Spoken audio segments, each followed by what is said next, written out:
पिछले कई दिनों से आपने सोशल मीडिया और तमाम न्यूज चैनलों पर एक तरह का जादू देखा होगा, जिसमें मेंटलिस्ट आता है और वह सामने खड़े व्यक्ति की मन की बात बता देता है। ऐसा ही काम देश में कुछ बाबा लोग भी करते हैं। धीरेन्द्र कृष्ण शास्त्री भी इसी कला को लेकर पूरे देश में चर्चा का विषय बने हुए हैं। हालांकि आज हम उन पर नहीं बल्कि उस कला पर बात करेंगे और आपको बताएंगे कि आखिर कैसे मेंटलिस्ट आपके मन की बात को तुरंत जान लेता है और सब कुछ एकदम वही बता देता है जो आप अपने मन में सोच रहे होते हैं।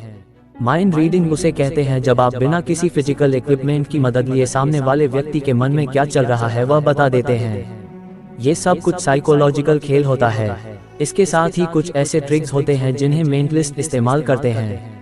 हालांकि जब किसी आम आदमी को सामने बैठा व्यक्ति उसके मन की बात बता देता है तो उसे लगता है कि यह किसी चमत्कार से कम नहीं है और फिर उसे उस मेंटलिस्ट में आस्था नजर आने लगती है।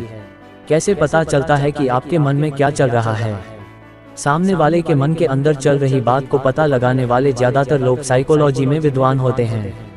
यह आपके बैठने के ढंग, आपके कपड़े, आपके चेहरे के हाव भाव, यहाँ तक कि आपके हाथ और पैरों की मूवमेंट को भी पढ़ लेते हैं।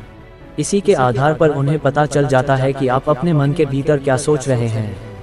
हालांकि कई बार आपको ऐसे बाबा और तांत्रिक में मिल जाएंगे जिन्होंने साइकोलॉजी की कोई पढ़ाई नहीं की है, लेकिन फिर भी वह आपके मन की बात जान लेते हैं, दिमाग के अंदर कैसे घुस जाते हैं। कॉल यूंग के कॉन्सेप्ट सिंक्रोनाइजेशन के मुताबिक हर इंसान का दिमाग एक दूसरे से किसी न किसी तरह से जुड़ा होता है। जब सामने वाला व्यक्ति बहुत स्थिर चित्त के साथ आपके मन में झांकने की कोशिश करता है तो कुछ हद तक आपके दिमाग से उसे संकेत मिलने लगते हैं और यह संकेत सामने वाले को आभास के तौर पर प्राप्त होते हैं, जिससे वह आपके भीतर चल रही बातों का कुछ हद तक अंदाजा लगा लेता है। वह किसी मुसीबत में पड़ता है तो आपके अंदर एक अजीब सी बेचैनी होने लगती है। इसके बाद आपको आभास हो जाता है कि आपका करीबी किसी परेशानी में है। खासतौर से माँओं के साथ ऐसा कई बार होता है। अगर उनका बच्चा किसी परेशानी में है और वह 7 समुंदर पार भी है तब भी माँ को आभास हो जाता है कि कहीं कुछ तो गड़बड़ है। हालांकि इसके कुछ ठोस वैज्ञानिक प्रमाण नहीं है, लेकिन प्रैक्टिकल जीवन में ऐसा कई बार देखने को मिलता है। क्या है माइंड रीडिंग? सबसे पहले समझते हैं कि माइंड रीडिंग क्या है। देव संस्कृति विश्वविद्यालय में डिपार्टमेंट ऑफ साइकोलॉजी के हेड डॉक्टर संतोष कुमार विश्वकर्मा ने बताया कि बिना बताए और बिना किसी फिजिकल इक्विपमेंट की मदद लिए किसी व्यक्ति के मन में चल रहे विचारों का जान लेना ही माइंड रीडिंग है।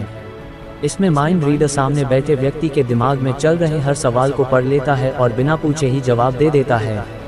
ऐसे में लोगों को लगता है कि उनके मन को पढ़ने वाला व्यक्ति चमत्कारी है। कैसे पढ़ा जाता है दिमाग? साइकोलॉजिस्ट डॉक्टर संतोष कुमार विश्वकर्मा ने बताया कि इसमें पहला पार्ट है चीफ कंप्लेंट, यानी सामने वाला व्यक्ति आपके पास क्या सवाल या समस्या लेकर आया है। माइंड रीडर्स या साइकोलॉजिस्ट इसे आपके व्यक्तित्व, आपकी बॉडी लैंग्वेज से पहचान सकते हैं। वह कहते हैं कि इसे क्यूज एंड क्लूज कहा जाता है। इसमें माइंड रीडर्स सामने बैठे व्यक्ति के पहनावे, अनुभूति, ताबीज, कपड़े, बैठने के तरीके, भाषा, बात करने के लहजे को पकड़ते हैं। कैसे काम करते हैं माइंड रीडर्स? माइंड रीडिंग में रीडर पूरी तरह से सचेत और खुले दिमाग से सामने व्यक्ति की भावनाओं को समझने की कोशिश करता है। कुछ साइकोलॉजिस्ट ट्रिक्स का इस्तेमाल कर सामने वाले व्यक्ति का दिमाग पढ़ लेते हैं। इसे सिंपैथी और एम्पैथी एक्यूरेसी कहते हैं। इससे संकेत मिलते हैं कि सामने वाले व्यक्ति के दिमाग में क्या चल रहा है। माइंड रीडर्स लगातार प्रैक्टिस के चलते आसानी से पता कर लेते हैं कि सामने वाले के दिमाग में क्या सवाल है। उनकी एकाग्रता सामान्य लोगों से कई गुना ज्यादा होती है। माइंड रीडिंग में एकाग्रता को सबसे ज्यादा अहम माना जाता है। डॉक्टर संतोष कहते हैं कि माइंड रीडिंग किसी भी तरह से साइंस नहीं है, ये साइकोलॉजी और ट्रिक के बीच की स्थिति है। अगर वीडियो अच्छी लगी हो तो लाइक सब्सक्राइब जरूर करना। तब तक मिलते हैं अगला वीडियो में। जय हिंद।